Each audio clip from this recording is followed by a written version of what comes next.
कपिलेश्वर महादेव पे 16-17 वर्ष राज करने वाले राणा कुंभा हुए। इतिहास जब पढ़ते हो तो कुंभा ने कहते हैं कि आबूराज की भूमि पे ऐसे ऐसे मंदिरों को सुसज्जित किया, किलों का नव निर्माण करवाया, परंतु यहाँ की बरसात इतनी होती है कि उन्हें फिर से मिट्टी में मिलना पड़ा। राणा कुंभा ने देखा कि यहाँ भ्रांति फैली हुई है, एक छोटा सा कुंड है, उसमें कहते हैं महादेव जी का अंगूठे के दर्शन करवाए जाते हैं। काफी प्रजा दर्शन देने के बाद में भी मन में सोचती है कि भगवान थोड़ी है, अंगूठा थोड़ी है, ये तो ऐसे ही रखा हुआ है। 6 महीने तक उस इतने खड्डे को भरने के लिए बावड़ी खुद गई थी और 6 महीने रात दिन लोगों को पानी उड़ेलने को बोला गया। जब कभी भर के बाहर नहीं आया तब प्रजा ने देखा कि ये तो स्वयं यहाँ पर भगवान का वास है। राणा कुंभा ने देखा कि भगवान अपनी परीक्षा लेता है, अपन भगवान की परीक्षा ले, तो कुंभा ने भगवान की परीक्षा ली। कुंभा ने भगवान की परीक्षा ली, उसके बदौलत वो चरणों में झुक के नमन करता है और वहाँ पे ऐसी मूर्तियां भेंट की हुई है जो कुंभा के हाथ की, कुंभा 550 साल पहले ऐसे हुए। कुंभा ने जो मूर्तियां भेंट की है, जिसके पीछे दिया करते तो आर पार दिखेगा, आगे करेंगे तो अंधेरा पड़ जाएगा। जो गुरु सीकर जाओगे तो गुरु दत्त भगवान विराजमान है। गुरु शिष्य की परंपरा प्रारंभ हुई थी और वहां पे गुरु वशिष्ठ अपने क्या कहते हैं 1722 मीटर जिसकी ऊंचाई है, ठीक है, वो राजस्थान की सबसे ऊंची चोटी है। सेकंड नंबर शेरगांव पड़ती है जो 1597 मीटर ऊंची है, जहां जाने के लिए 25-30 किलोमीटर पैदल चलना पड़ता है।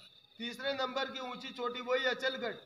चौथे नंबर की ऊंची चोटी जहां अपन बैठे, पांचवा उदयपुर, ठीक है, और उड़िया पठार भी होते हैं। आबू के अंदर पहाड़ तो है परंतु कहीं कहते हैं कि पथरीली जमीन ही मिलेंगी, तो वो पठार रूप में, तो वो उसी कहते हैं गुरु शिखर के निचला वाला भाग, ये इतिहास के अंतर्गत। और उसके बाद में ये अपन जो आबू पे क्षत्रिय कुल जितने भी राजपूत योद्धा बैठे हुए हैं, उनकी उत्पत्ति अंतिम रूप में कहाँ से हुई, जब धरती पर परशुराम ने अनेक बार वार करके उनको खत्म किया था, तो गुरु वशिष्ठ अग्निकुंड से उत्पन्न हुए थे।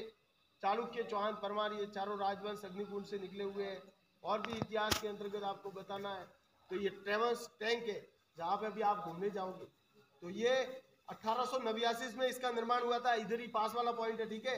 तो राजा महाराजा आनंद का जीवन व्यतीत करने के लिए इसी आबूराज में, इन्हीं दिनों में जो गर्मियों का समय होता है, तो हर एक लोगों को आबू भाता नजर आता है।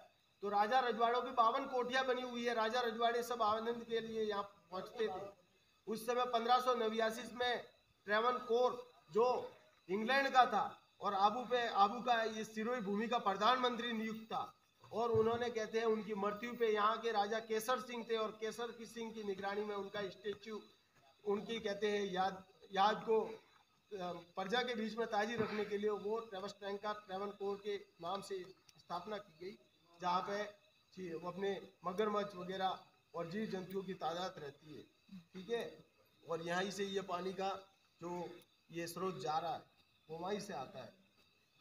अब आपके पास में भी कहते हैं कि सुनने की क्षमता कम हो गई है, इसलिए मैं भी इतने शब्दों को विराम देता हूँ। इतिहास तो बहुत आगे तक है, ठीक है जी, धन्यवाद।